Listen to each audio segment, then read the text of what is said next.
Hey Robin, weet Mhm. je waar ik onlangs aan moest denken? Eurosong 2005. Nee, niet aan Eurosong 2005. Soms denk ik nog aan Eurosong 2012, maar dat is een ander verhaal. Ik moest denken aan juni 2023. Oei, je zal iets specifieker moeten zijn, Louise. Ja, meer specifiek aan 1 juni 2023. Ah ja, juist. Ja, dan Ja, hadden wij een evenement met Teamleader. Ons jaarlijks inderdaad. Work Smarter event. Een hoogmis voor ondernemers. Ja, ik was Ja. daar. Jij was daar volgens mij niet. Nee, ik was daar niet, inderdaad. Shame on me. Maar ja, Shame ik on you. was, ik was net mama geworden. Ik had mijn handen vol daarmee. Het ouderschap is natuurlijk ook een mooi event. Een hoogmis in mijn persoonlijk leven.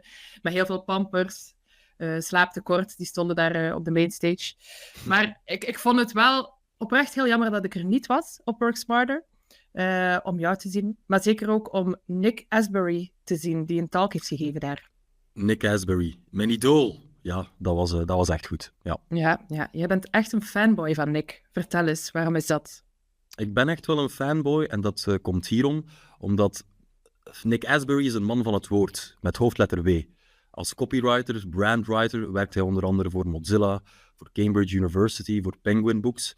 En als creatief schrijver maakte hij bijvoorbeeld real-time notes, elke dag een nieuw gedichtje op Instagram over de actualiteit. Een schoolvoorbeeld van zogenaamde fast creativity.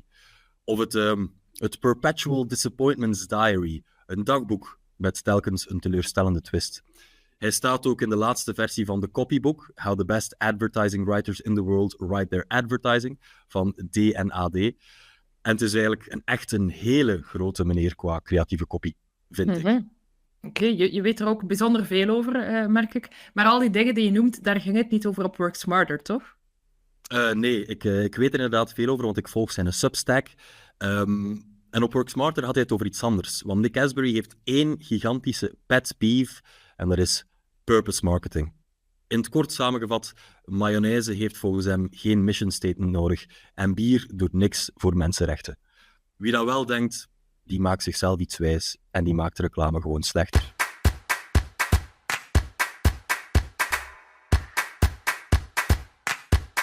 Hello everyone and welcome to Agency Life, your go-to podcast if you want to run a better agency.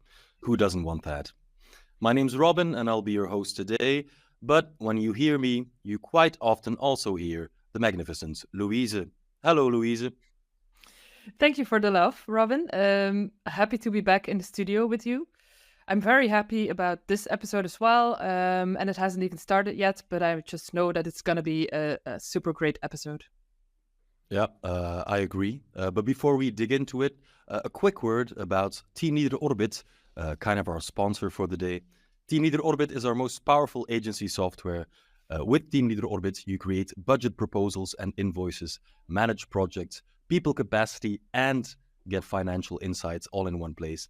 The best agencies use it, so why wouldn't yours? All clear, Robin. Thank you for this. Today, Robin, we have a Brit in our midst. And not just any Brit. A Brit with an opinion on purpose marketing. Yes, purpose marketing. Seemingly harmless, but is it though? You'll find out in this episode.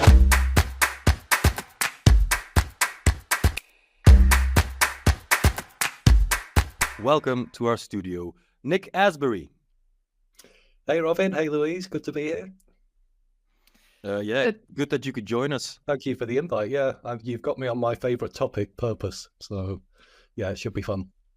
Yeah, very curious to hear your opinion on this. So, Nick, Robin, and me, we know who you are. We invited you here, so obviously we know you. But would you be so kind to introduce yourself to our listeners?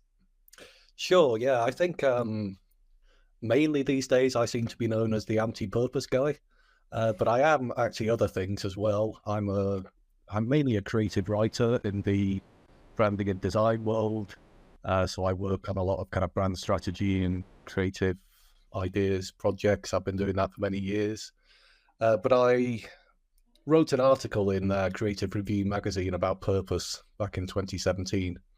And I thought it would be a one-off article, but it's kind of led me down this rabbit hole of purpose and ethics and marketing and politics, and I've kind of kept on writing about it, really. I write about it at my Substack, nickasbury.substack.com.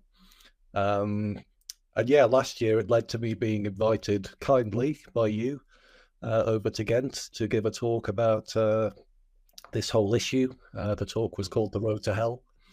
Strong title. Yeah, well, I'm glad you think so. It's now become the title of a book that I'm hoping to release in April this year, The Road to Hell. So yeah, I'm happy to talk about that as much as we possibly can. Yeah. Cool. It's because of that strong topic that we brought you to the studio. It's somewhat controversial, but we have been reading your Substack. We think you make a couple of very strong points. So could you quickly elevator pitch us as to what the issue is with purpose marketing? Yes, I'll try. I mean, I think partly it's in the title of the book, The Road to Hell. It comes from an English proverb: the road to hell is paved with good intentions. And my basic argument is that for all of the often genuine good intentions behind purpose, it's a fundamentally flawed idea that leads to bad marketing, but also, more importantly, leads to actually worse social outcomes.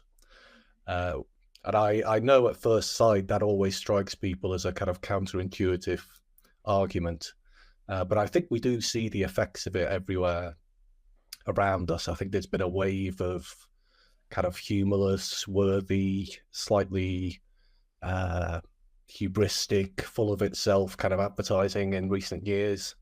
And I think at the same time, we see this kind of corporate takeover of political and social issues, which I don't think leads to good consequences for society, even though it goes under this name of social purpose.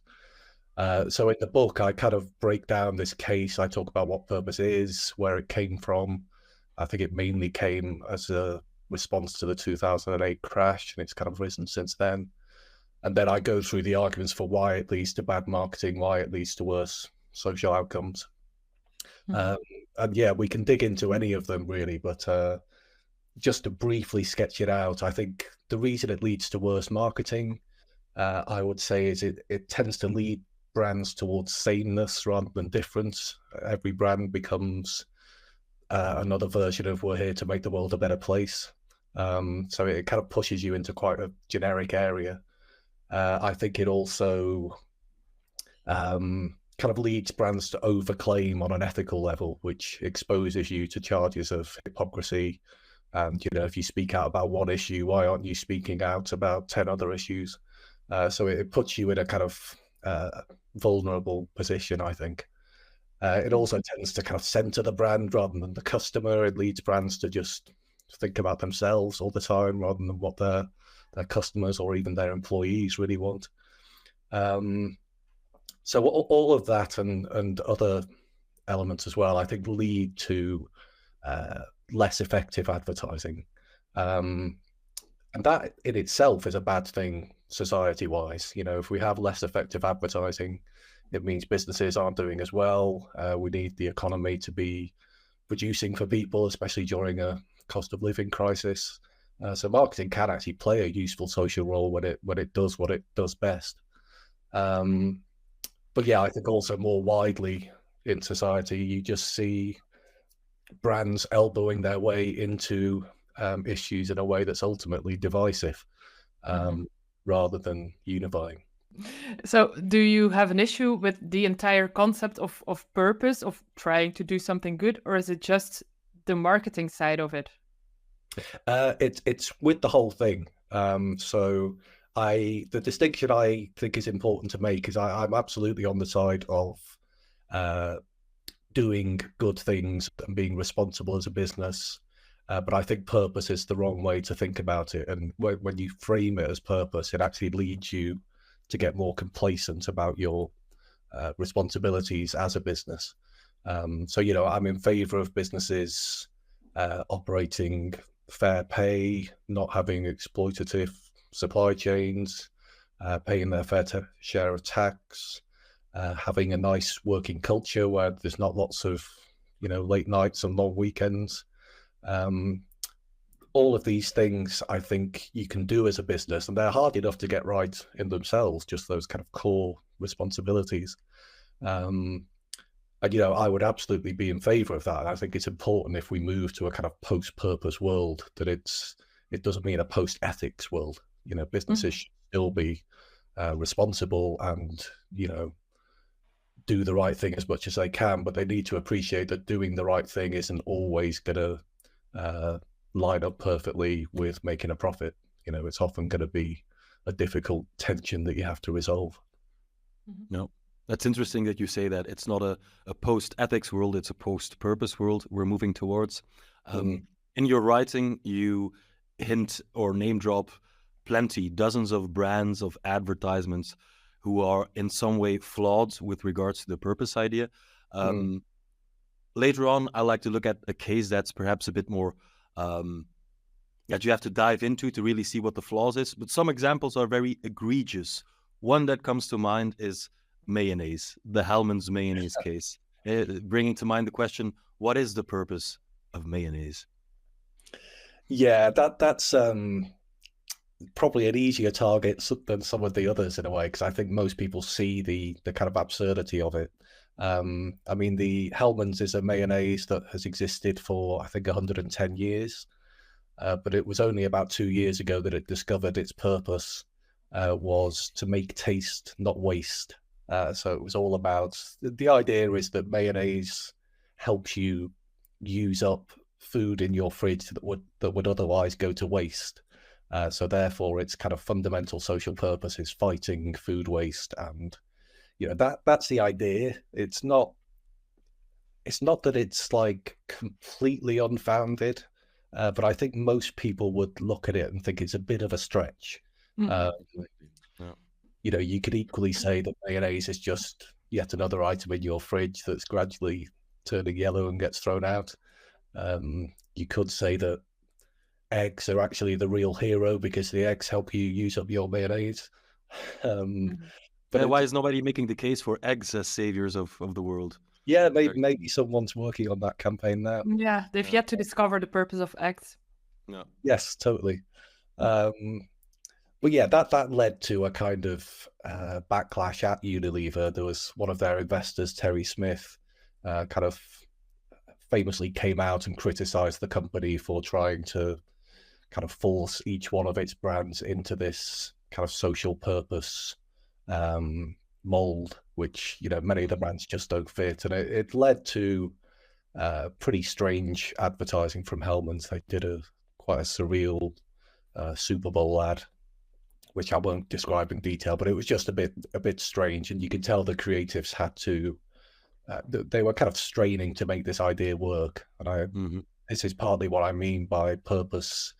It's one place to start, really, as a brand. It's going to lead you in slightly strange directions of overclaiming and not feeling connected to reality. Yeah, but as a fellow creative, so to speak, that idea really hit home, that if you want to look at a brand from all sides and discover what it's really about and then be creative with it, that can lead to wonderfully creative, amusing advertising. When you have to really stretch it out to see, all right, which purposeful things can I say about this mayonnaise, then the ideas become, well, stale, worthless, I'd say often. Yeah. And, I make this point in the book that it's okay for brands to make exaggerated claims. You can, British Airways says we're the world's favorite airline, and, Carlsberg said we're probably the best lager in the world. And those are exaggerations, but they're exaggerations about their product and, what they actually deliver. If you exaggerate about your kind of moral status and your ethical contribution to society, that starts to feel really weird, I think. And it just means when the next news story comes along about Unilever or about Hellmann's, and they're doing something less than perfect, which is nearly always the case, you get a bigger backlash, because it's like you've set yourself up as this moral hero, and inevitably, pride comes before a fall. And that's quite often what happens with these media stories. if I can hint at another a great example, you say pride becomes before the fall. You said about a specific beer brand, you wrote, it's not the hypocrisy, it's the hubris. Do you remember what that was? That was Brewdog, yeah. Yeah, you've obviously been reading attentively. Brewdog, I think, is... In many ways, I admire Brewdog just purely as a business. They've been a great business success story in the UK. Grew from small beginnings, are now, kind of huge in a very competitive sector. But they've always had this tendency towards kind of grandiose, hubristic, social purpose kind of advertising, which I think they're actually starting to move away from, because they just can't live up to these big claims that they make about themselves. So the most kind of famous recent example was this World Cup campaign they did, where they called themselves the kind of anti-sponsor of the World Cup, and they called out, they made North Korea, Russia, human rights. Yeah, that's right. Yeah, and it was very much a big, loud, in-your-face kind of statement of, were the righteous people kind of calling out these human rights issues, and yet, in the real world, Brewdog is showing these games in its bars. The World Cup is a huge marketing opportunity for pubs and bars and alcohol brands, and that's the reality of the kind of compromised moral position it's in, is that it's going to be making a lot of money from this. They said, in order to justify the campaign, they said, we're giving the profits from one of our lager brands to human rights causes. Last time I checked, I'm sure they have done that, but they haven't actually named the charity or the non-profit who's benefiting from all this. And I find that a bit kind of distasteful. It's like, why don't you make the charity the hero of the campaign? You could put a massive logo of this human rights charity. You could give them all of the spotlight and the attention and say, these are the guys you need to support and keep supporting. And yet it was all about Brewdog and all about their branding. And, in the very small print, it's like this unnamed human rights charity is benefiting. And it's... It just feels all the wrong way around. Yeah. And I think, the traditional way of thinking about supporting charities is you do it because it's a good thing to do, and you try and give the charity as much benefit from that as possible. But you get so many companies these days who use it as a kind of branding hook. They say, well, if we can give some money to this charity, then we can call ourselves a purposeful brand, and we can make these kind of grandstanding statements about how great we are. But it's all about them rather than about the actual cause. Exactly. And that's what makes it so distasteful in a way. I've never had a conversation at work where I say, hey, Louisa, how's it going? You said, good. I just gave $500 to charity. Nobody speaks that way about their own doing good. But these brands need to smear it all across their advertising campaigns, making it absurdist and dishonest. Yeah, and again, it leads to, short term, it wins a lot of attention for Brewdog, and you could say, therefore, it's working from a purely kind of cynical marketing point of view. But I think long term, it's actually led to real kind of peril for their brand, really, because the media are constantly on the lookout for kind of anti-Brewdog stories.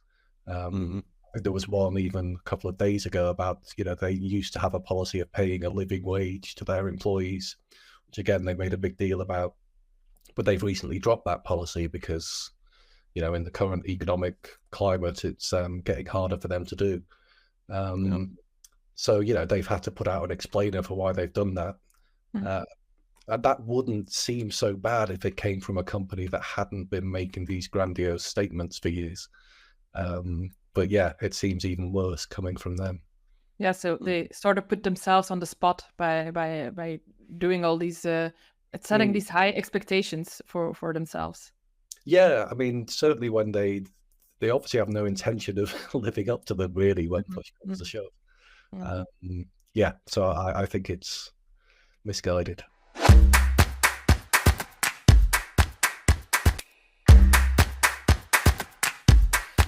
Nick, in your work, you're critical of the idea of doing well by doing good. The idea that by doing something good in the world, businesses will be rewarded in the marketplace, that they their business will grow.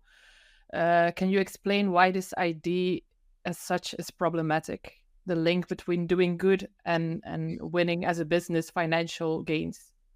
Yeah, well, it's a very, I see that really do well by doing good as being the slogan of the purpose movement. And it's a very seductive idea, I think, this idea that you don't really have to make tough choices. You can have all of the kind of private sector benefits of working in marketing or management consultancy or whatever it is. But you can also have this feeling that you're serving a noble social purpose and you're doing the right thing. And I think that's a very appealing idea, the idea you don't have to make any kind of sacrifice in order to be a good kind of social citizen. The thing is, I think most of the time it's not true. And I think the counter slogan to that, which you could see as the slogan of the kind of anti-purpose movement, would be something Bill Bernbach, the ad man, said back in 1971. He said, a principle isn't a principle until it costs you something. And for me, that's a much more kind of grounded and ethical, a more grounded way of thinking about ethics in business, is that very often doing the right thing, doing the good thing, is going to come at a cost to your business, or at the very least as a kind of limitation on what you might otherwise do. And in a way, that's what makes it good, is the fact that it's acting as a kind of restraint on you rather than an opportunity. Because one of the problems with do well by doing good is when, from the customer's point of view, if you're looking at this brand saying, hey, look at all this good we're doing, and it's we're doing really well out of it, you just think, well, if you're doing so well out of it, is it really doing good? It starts to seem more like just kind of signaling and vanity and self-interest. So I think it's ultimately a kind of self-defeating slogan, really, because the idea of doing good, as soon as you foreground the fact that you're doing well out of it, it starts to seem less good. So there is a kind of contradiction at its heart, I think. Mm-hmm. So is it necessarily a bad thing to make money out of purposeful actions, purposeful marketing? Is it possible to make money out of it and not make the mistakes that you mentioned in your work?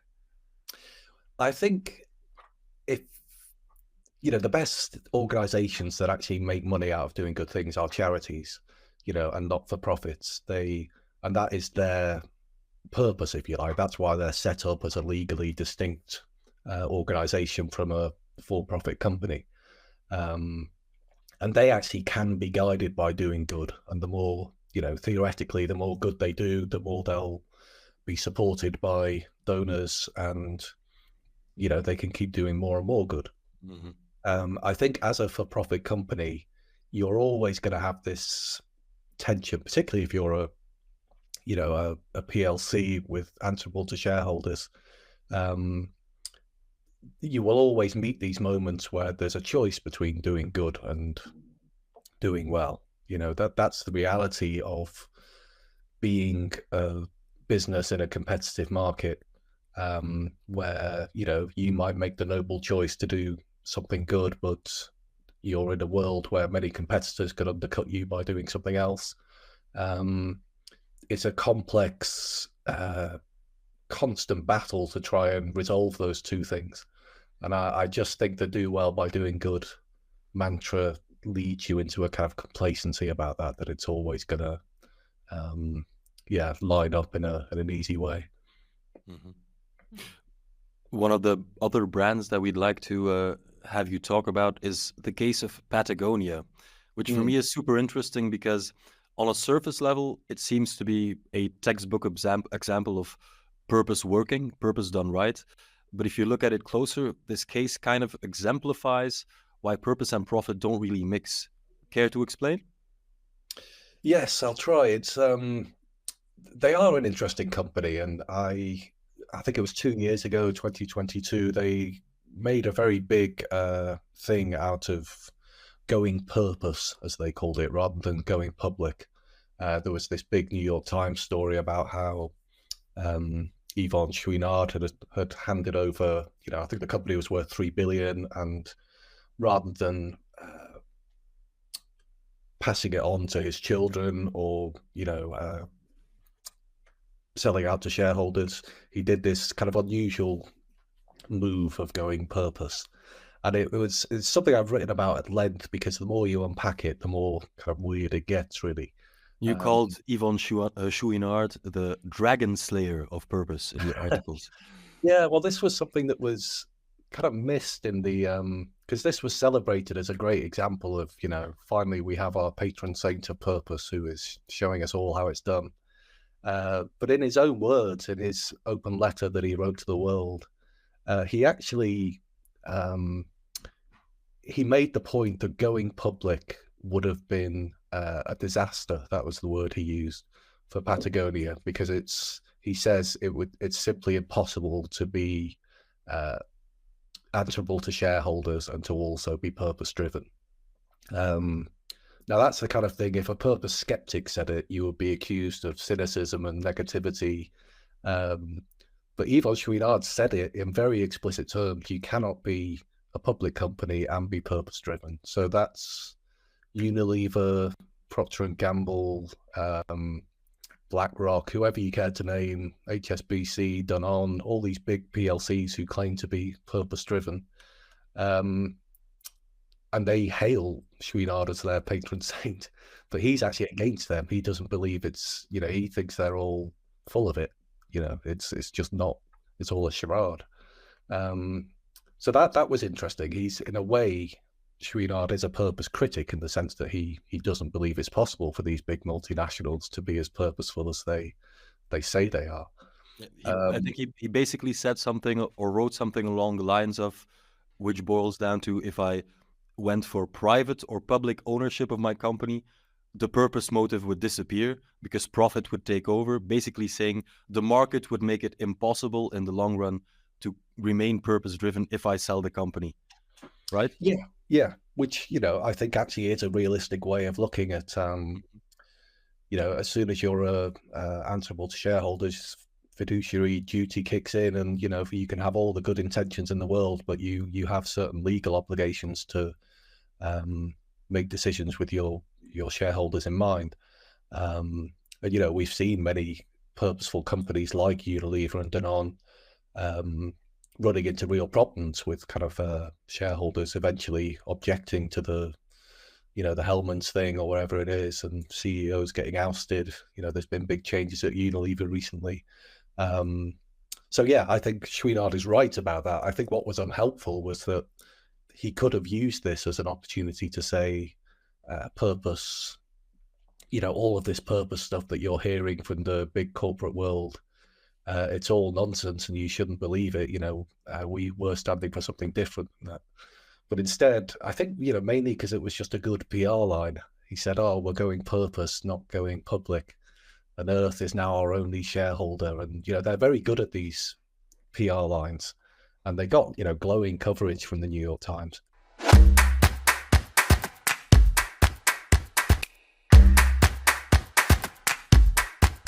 Let's maybe move to another topic. In the past couple of years, a couple of agencies, I think more and more agencies have tried to get the B Corp certificate. Some have succeeded in it. Some are still going through the process. What's your opinion on the agencies going for this B Corp certification? Yes, it's an interesting one. I kind of see it as a question where a lot of these kind of slightly broader, more abstract arguments come into focus because it's a very specific thing. And in some ways, I'm loath to criticize it because I know this is a particular area where people have seriously good intentions. They go for the B Corp certification. It seems like a really worthwhile process, and I'm sure it does lead to some kind of small scale improvements within any small business that goes for it.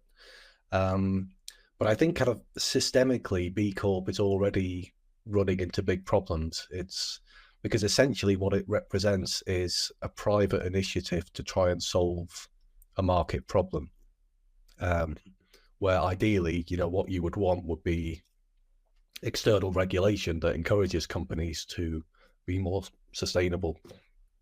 But this is more of a kind of voluntary private scheme. And it runs into, it's already running into ethical problems right now. There's quite a controversy about the fact that increasingly B Corp is targeting multinationals as members. Nespresso, part of Nestle, recently became a member. That Nestle, a famously purpose-driven organization. Well, exactly. Yeah. And that's led to lots of protests from smaller B Corp members who don't like the direction of this movement. And I believe there's a sustainable fashion brand called Laude, I think it's pronounced, that recently announced it was leaving B Corp because it no longer agreed with the values of the organization. And there have been problems in the past with there's an energy company in the UK called Bulb, who are a very proud and visible B Corp, but they for various reasons ending up having to have a huge, I think £4 billion taxpayer bailout when they ran into trouble, and were still listed even after that bailout. They were still listed as a B Corp member. You also have Brewdog, who were B Corp for many years and then announced that they were no longer going to try and renew their membership. So I think it's fraught with problems when you have this kind of private initiative that is acting as a kind of regulatory body.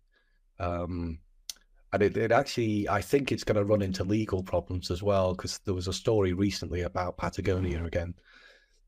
They were holding a pitch for the new ad agency, I think, and they announced that they would only consider approaches from B Corps, which sounds kind of good and a good reason to become a B Corp agency. But that's going to pretty rapidly get you into big legal problems, I think, because it invokes things like cartel law and monopoly law and anti-competitive practices, where you're effectively being forced as an agency to kind of pay up for your annual B Corp membership in order to be part of this closed group that's allowed to pitch for certain accounts.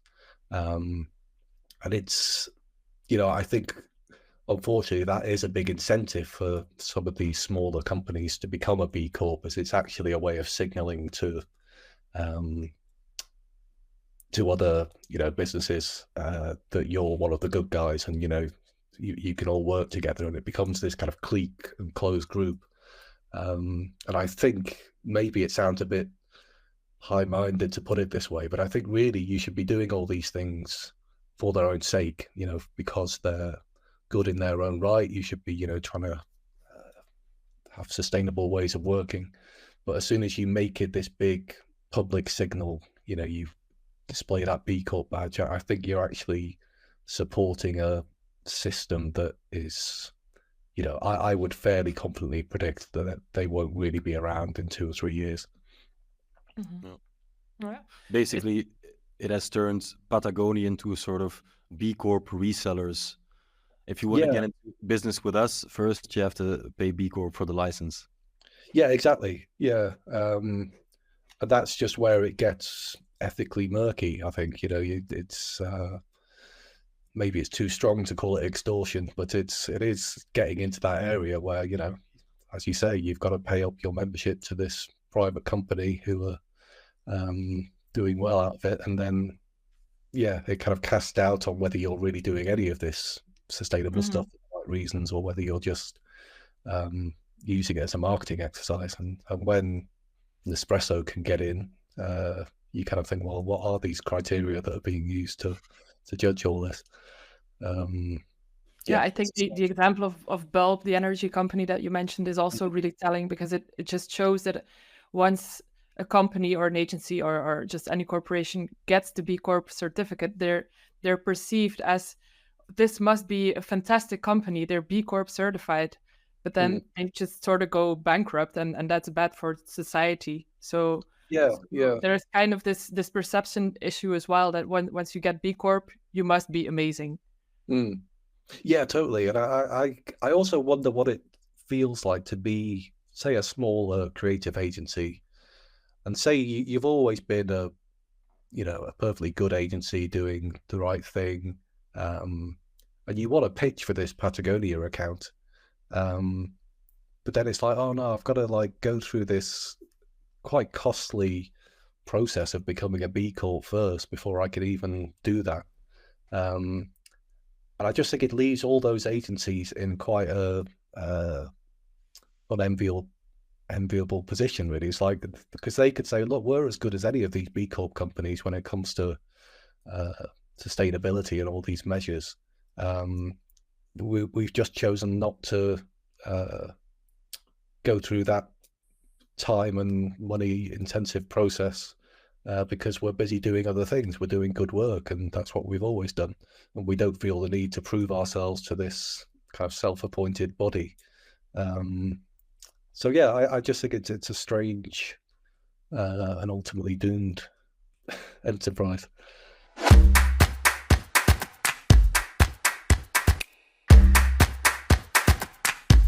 Something else we'd like to discuss with you, Nick, are fossil fuel bans. So agencies are collectively refusing to work for Shell, etc., for fossil fuel companies. We've had the protests of the Can creatives and the recent awards. What's your opinion on this this idea of banning certain industries? Yeah, I think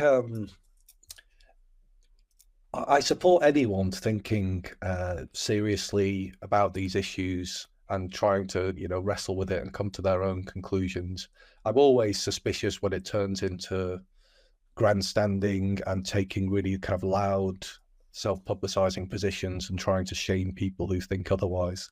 I'll tell a quick story about Bill Bernbach, actually, and his struggles with tobacco advertising, because I think it is quite a good parallel to all this. Because his agency in the 1970s and 60s, the most successful agency around, DDB, they took a stance against tobacco advertising. And in fact, it was in that context that he said a principle isn't a principle until it costs you something. But they didn't grandstand about it. They kind of said, this is just our personal decision, and it probably worked quite well for them in a way, in that it attracted other types of work instead. But even Bernbach himself ran into problems with this, because later in his life, he was suffering from leukemia, very quietly suffering from it, didn't tell anyone else about it, but he was approaching the end of his life, and the opportunity came up to merge DDB with another agency, FCB. Would have been a very lucrative merger, would have secured the financial future of Bernbach's family, which he was very anxious to do. And the one stumbling block was that FCB held tobacco accounts. And Bernbach faced this kind of crunch moment where he had to say, and he did actually say, look, I'm okay with it. We can, it's more important to go ahead with this merger, and I can't let my personal principles stand in the way of it. As it happened, that merger ended up not going ahead. But to me, that's not you could look at that and say, well, that's a kind of moral failure on Bernbach's part. But to me, it's just an illustration of how these questions are constantly, the moral equation is constantly shifting. And, I admire the fact that he took a kind of moral stance against tobacco advertising, but I also admire the fact that he didn't pretend to any kind of moral superiority about it.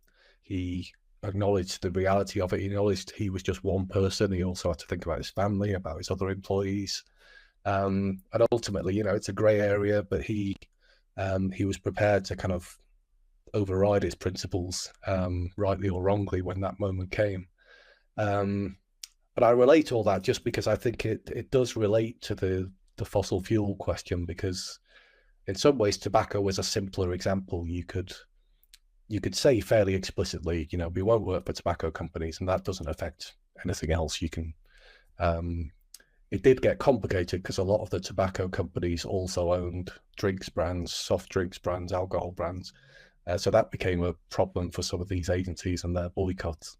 But that's even more of a problem with fossil fuels. You can say we're not going to work for Shell or BP, but it's obvious how that then becomes very much a grey area. Do you work for companies that use fossil fuels in their shipping and transport or in their supply chains in some way? It's very hard to draw firm lines around those things. And then, tobacco is obviously a harmful product. It's very hard to see any upside to it. Fossil fuels, some would argue it's exactly the same. It's, there's no upside to fossil fuels at all. But there are reasonable people out there, climate concerned people who see all the same evidence and come to a more nuanced position where they think, yes, fossil fuels need to be phased out, but it needs to be a gradual process. To get rid of them overnight would thrust a lot of people into poverty that could otherwise be avoided. And, we need a more gradual approach where actually fossil fuel companies can play a useful part. I'm rehearsing this argument not because I agree with it necessarily, but it's a reasonable argument out there that exists. So I think there are lots of positions you can take on fossil fuels. I think if as an agency you want to say, yeah, we're not going to work for them, absolutely, that's your right. But I would warn against being too loud and proud about it, because you're inevitably going to get tangled up in difficult questions about where exactly the lines get drawn. And just generally, I think it's better as an agency to define yourself by who you work for rather than who you don't work for. Just quietly get on with working for the kind of clients you like. And I think that's a better thing to do than make grandiose statements about, we shall never work for fossil fuel companies who were probably never going to hire us anyway. You said it's better to define yourself as an agency by who you do work for instead of who you don't work for. In your work, you've mentioned the example of solar panel companies, where you said maybe it's better for an agency to be very explicit about the companies that you do work for and try to do something positive with that. Can you elaborate on that? Yeah, well, I think, historically, there's always been a particular sector of ad agency that specialized solely in working with charities and non-profits.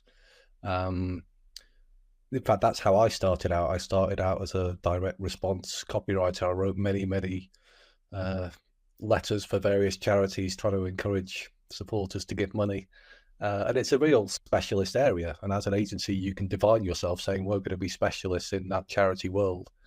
And in the same way, yes, you could try and make sure you work with green innovators, whether it's solar panels, electric cars, heat pumps, water butts, all of these things. There's actually a valuable role advertising agencies can play in making these things desirable and cool. And I think a lot of messaging around green issues tends to be inadvertently kind of off-putting. It tends to be quite sometimes feels like it's telling you off a bit, or it's telling you all about the things you can't do. You mustn't take so many holidays, you mustn't get on so many planes. But I think there's an opportunity to do green advertising that's actually aspirational and positive. It's about clean air and nice cities and cheaper energy, and it should be seen as a kind of cool thing to have solar panels on your roof, as opposed to not having them. And I think, you could imagine a really good, funny ad campaign that got that message across. So yeah, I think absolutely agencies have a role to play in all of this and that kind of messaging. Yeah. Maybe as an agency, you can have a bigger impact creating a super funny ad for solar panels, and by doing this, stimulating people to buy solar panels instead of focusing on getting that B Corp certificate and trying to enter all these purpose award categories. Yeah, totally. Yeah, let your work do the talking, really. And yeah, I think it's nice just to define yourself positively rather than negatively. So yeah, rather than making a big deal out of we don't work for this company, we don't work for that company, just do the work that you want to do for the companies you want to work for, and then hopefully it will be good work, and it will get great commercial results, it will get awards and attention. But yeah, I just think that's a healthier way of looking at it, I think. I think you hit the nail on the head a couple of minutes ago when you said something about how green ads always have like the wagging finger and the message of you can do this, you can do that. And I guess that's why purpose ads are so appealing, because they basically say, hey, the world is in trouble, but you can consume your way out of this by buying this product. And I think basically what could be a conclusion of our talk is, instead of finding a way to really stretch a purpose message out of a jar of mayonnaise, to actually put creative advertising back into the mix for actually green or positive impact products. Yeah, no, I think that's extremely valid. I think there's, one of the frustrations with the whole purpose movement, I think, is that, a lot of that good green stuff does happen in the non-profit sector, or in the charity sector, or in the public sector. And a lot of those worthy kind of organizations get less attention because you've got some washing powder or fizzy drink making it their purpose, and they're the ones who end up winning the purpose awards, or getting the spotlight at Cannes or something. And then the truly worthy people who are actually doing interesting work actually get less attention. And it's even led to this kind of absurd full circle thing where all these purpose-driven agencies are now saying, charities, you need to learn from us. You need to learn from these purpose-driven corporations. Like, you need to get serious about your purpose as well. And I've seen quite a lot of articles like this, and you just think, what? If anyone knows their purpose, it's a charity, and it's you really don't have to come and lecture to them about discovering your why, or whatever it is.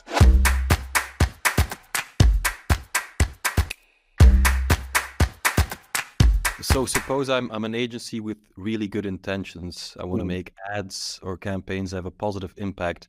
What should I do? What's your advice to an agency that actually wants to do well with their work? Yeah, well, I guess I would. I have to avoid kind of grandiosity and grandstanding myself in a way. It's not my place to tell every agency how to answer that question, because I think it's part of the just eternal struggle in a way. Is how do you make a living and have a successful business, and also try and be a decent person in the world. And I think many good people in the ad industry have been wrestling with that question for years, going way back beyond purpose, going back to Bernbach, and going back to as long as advertising's been around, really. So I think there are many different answers you can come to. One interesting one I saw recently, I don't know if you probably don't have this campaign over there, but there's a campaign, We Buy Any Car, in the UK. It's like it's a used car sales website, but they have this insanely big marketing spend and insanely annoying jingle which they play in every ad.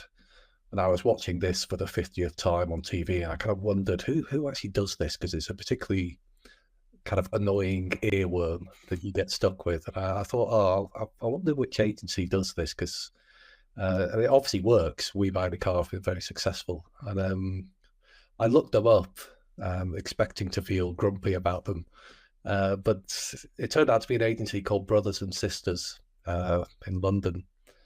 And the interesting thing I found out is they're actually a non-profit agency. They do all of this very commercial, kind of populist work in this case for a car brand which isn't particularly sustainable or anything. And you could say, oh, therefore they're one of the bad agencies. They're completely like unscrupulous about who they work for, and they just do this kind of annoying advertising that doesn't win any creative awards.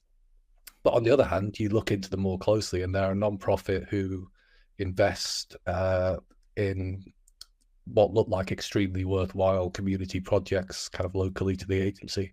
So that's one unexpected way of doing good as an agency. You can actually, in a way, put your money where your mouth is and turn yourself into a non-profit. And so that's one possible way of approaching it.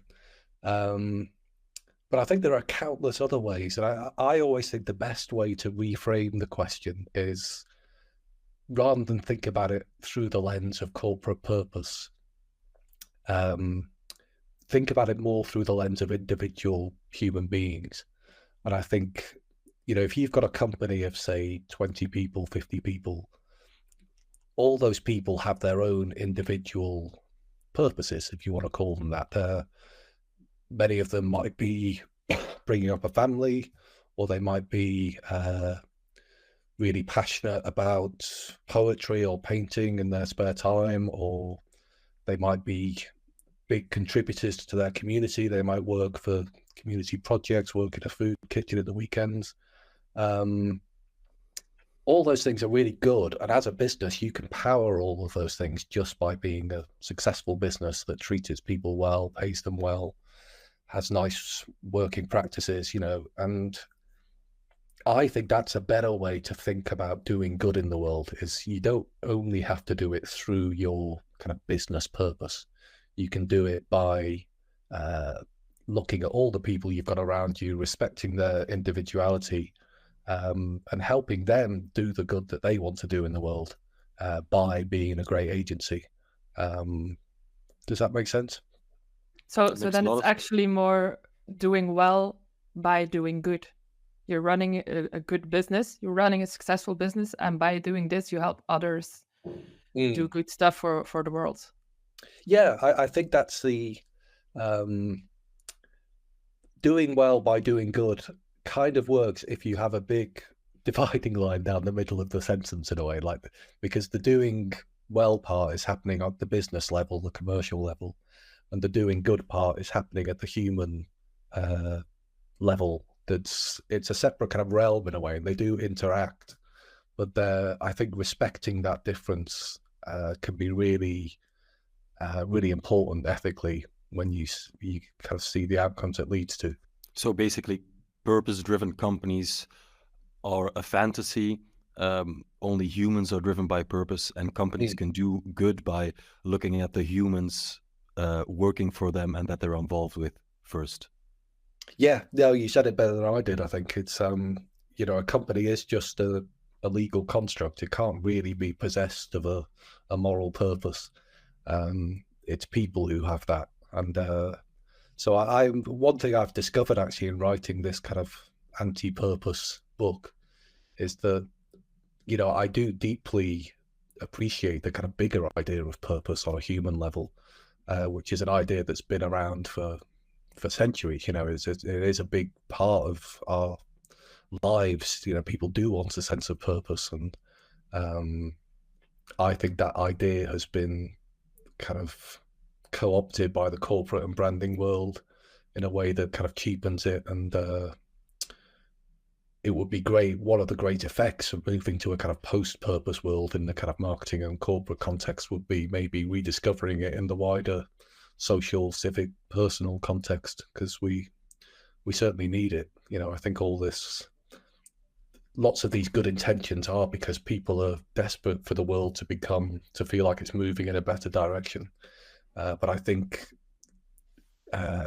channeling those good intentions into corporations and brands is just the wrong place to look for progress. It's not going to come that way. It needs to be by moving away from that and rediscovering the kind of political, democratic, civic realm that is fundamentally more important and more human.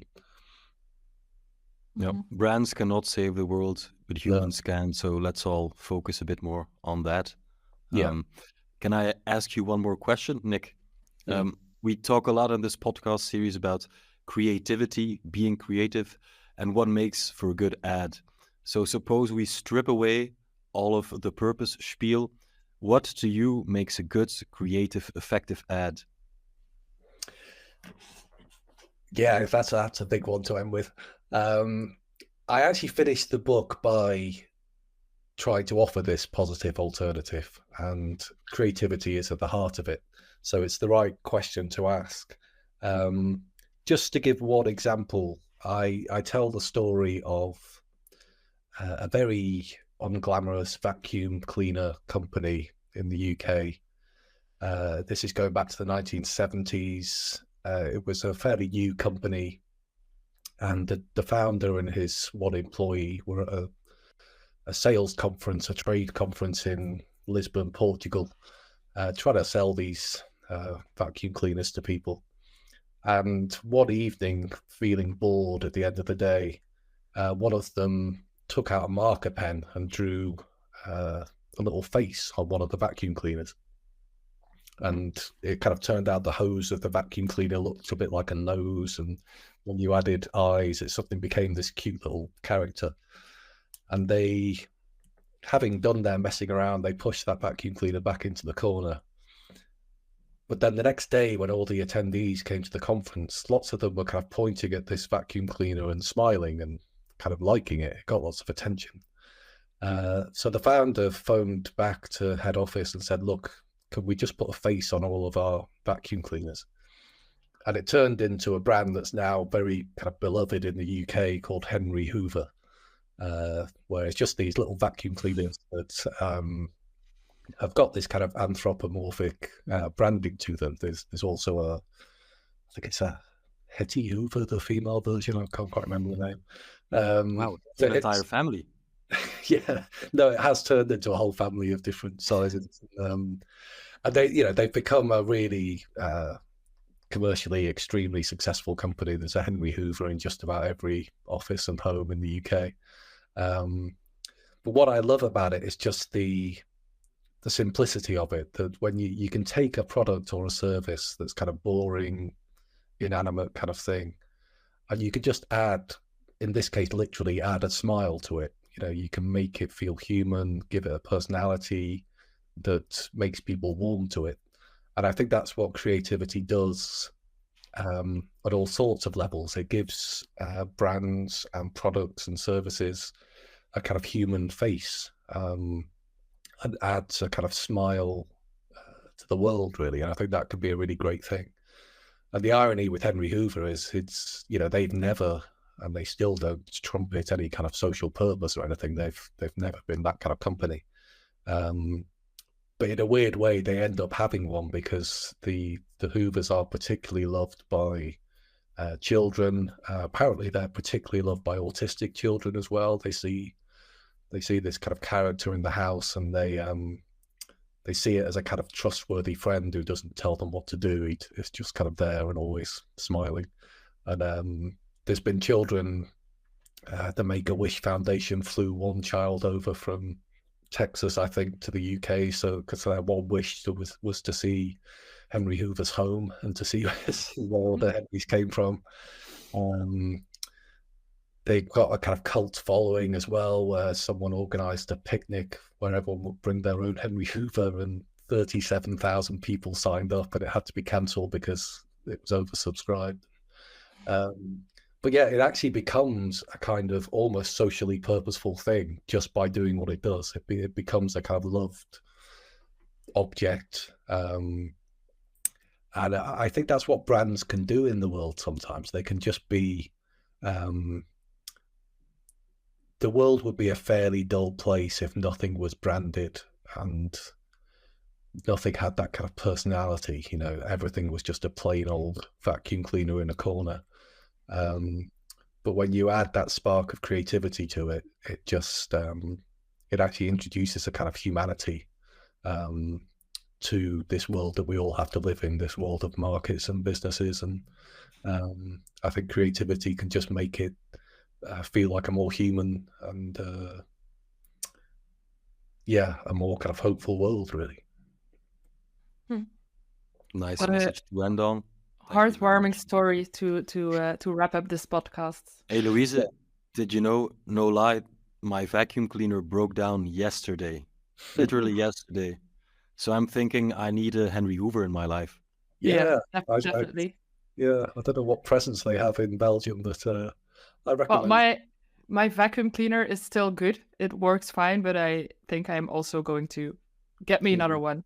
You buy a Hetty, I'll buy a Henry, and then we'll bring them together to the next podcast recording. We'll have a whole family. It's going to be fun. Yes. Yeah, I should get paid for plugging them. But, Yeah. Perhaps you are an industry plant after all, Nick. We'll find out after this podcast. Absolutely. I really enjoyed this talk, Nick. Me too. Thank you for joining us. I'll make sure to follow you on your Substack. You also have a newsletter on your Substack, correct? Yes, Substack is the newsletter, really, at nickasbury.substack.com. So yeah, that's where I do all my writing about this stuff. And yeah, if anyone wants to subscribe there, that's the first place you'll hear about this book that's coming out in April, which I hope will, if you're interested in any of these arguments, I hope the book will, go into all the detail and maybe even slightly change your mind by the end of it. Yeah. The Road to Hell by Nick Asbury coming to you and the better bookstores around you this spring. So keep your eyes open for that. And after you've enrolled in Nick's Substack newsletter, make sure to also subscribe to the Agency Life newsletter via agencylife.be, .nl, .fr, or yes, even agency-life.de if you're into all that Germanic stuff. That way you get the latest episodes delivered directly to your virtual doorstep. For now, I'd like to thank you again, Nick, for joining us. Thank you as well, Robin, for being the great host that you always are. Thank you, Louise, and thank you, Nick. You've been grand, and we hope to hear from you pretty soon. It's been enjoyable. Thanks.